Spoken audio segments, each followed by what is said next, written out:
Hello and welcome to the post-match review of United's 1-1 draw away to Fenerbahce, to Jose Mourinho's Fenerbahce. I tried, guys. I tried to be as positive as I could be. I tried to figure out the smart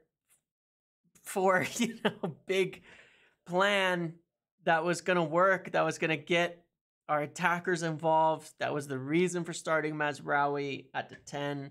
That was going to make all the difference. And no, it's just stupid. It was just stupid.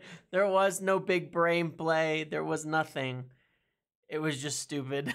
It was just stupid. Yeah, that sucked. That sucked. And I don't want to hear 1 point away to Fenerbahce is good, blah, blah, blah. We keep hearing every single game is bad. Every single game it's a decent result, but we've won 1 game in 7. 1 against Brentford at the weekend, and that wasn't that good either. 1 game in 7, no wins, and the performance was horrific. You cannot sit here and tell me that this is okay just because we got a draw. We played terrible football. We're not sitting here trying to grind out a point every week. We're trying to improve as a team and get better. I beg you, stop buying into this if you are, into these being acceptable levels, this being an acceptable performance, and this being okay. It's not. This is not the sign of a team that's progressing. You do not play your fullback at the 10 for no reason, apparently. To progress, this is not it. These solutions are crazy. So, first half was awful. We scored a good goal on the counter. Very nice. But the rest of the game play was terrible. Terrible. We had Ugarte making a goal-saving tackle and Onana making a goal-saving double save.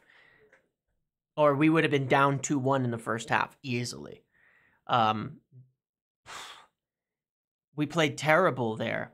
A few good, I think Ugarte and Onana probably the only, and De Ligt was good too, the only good individual players on the field. The rest of it was a mess. The second half, we finally make the change at 52 minutes, and I'm going to show you something. The data backs this up. Finally make a change at 52 minutes and end this stupid experiment and move Mazraoui to left back where he should be playing all year. Move Casemiro in, move Eriksen up to the 10. Would make a lot of sense. And we start controlling the game for about 20 minutes. And then what happens? Fucking takes off Marcus Rashford, who's, of course, unfortunately as well, been on an island most of the game, but takes him off for Antony, and the game dies from that moment on. Why Antony? I don't know. And then Ahmad comes on for 5 minutes for no reason. I have no words. Every decision is a chain reaction of bad decisions into the next one, into the next one, into the next one, and results in a bad result. I just don't get it. We cannot do the simple things of just playing a good team in a good setup in the right position and making it work. I brought up the issue with putting Rashford on the right, Garnacho on the left, and some of the selfishness of Alejandro Garnacho after Brentford, and as a critique, and I was still getting comments every day about hating Garnacho. Do you watch the games? Because just like Palace, I told you, when I see these things, I don't go over the top with the positivity. I'm not being negative. I'm pointing out the things that are wrong, the things that I'm worried about. And then it happens again, and I'm proven right the next game. Garnacho shouldn't be playing there over Rashford. He's not ready.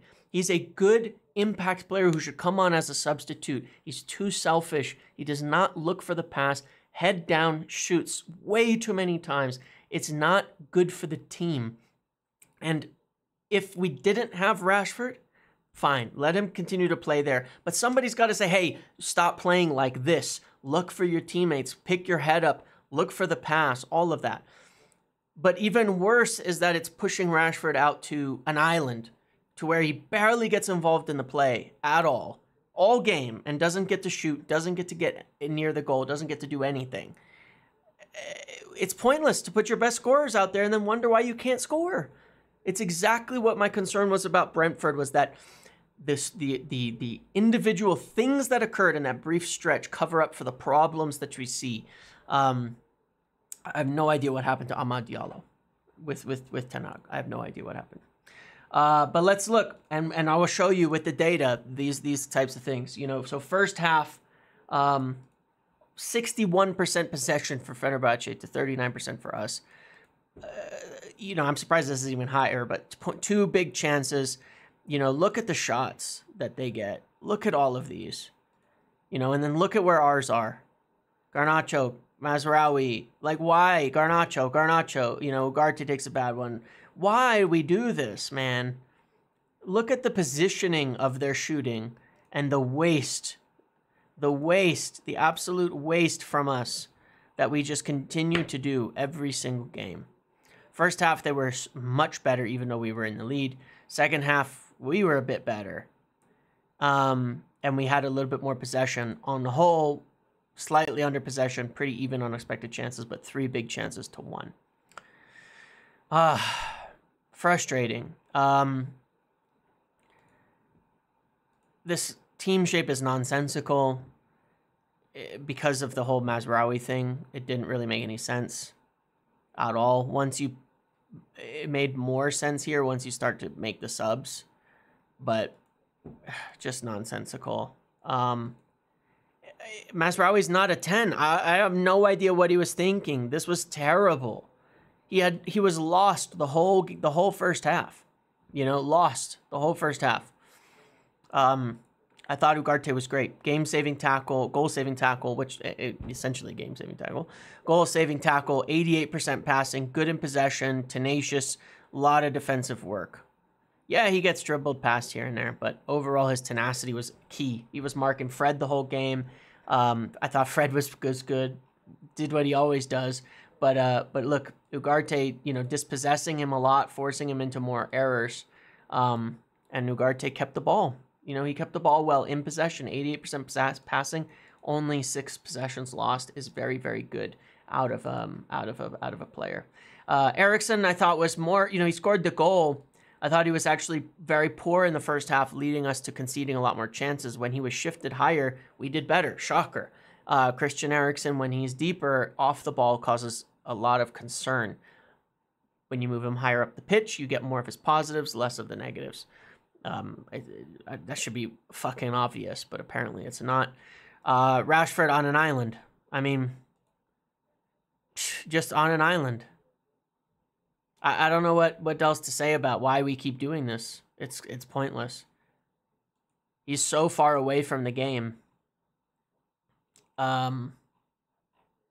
Again, Garnacho with these ill-advised outside-the-box shots. And in most cases, when there's a players in front of him and he just... So he's very exciting and he's very good at getting into position, but 14 times losing possession for 77% passing for taking 2 long shots outside the box. That's the type of... This isn't worth this, you know. I think he's a much more well-rounded player when he plays on the right. I think he looks for the pass more and all that. But either way, it's the setup, you know, here, because that's what he's there. He's there. Rashford's uninvolved in the play. It's silly. But let's look at something. Let's look at this momentum chart, and you will find the data backing up these self-inflicted issues to a T. We start off, Fenerbahce are dominating us for the whole first half. Look right here. You see this? Good. You see this switch right here? That is the exact moment when we substituted Casemiro and Mazraoui on. And even worse than this, I just want to point out, their goal comes against Victor Lindelof. Now, why is Victor Lindelof playing?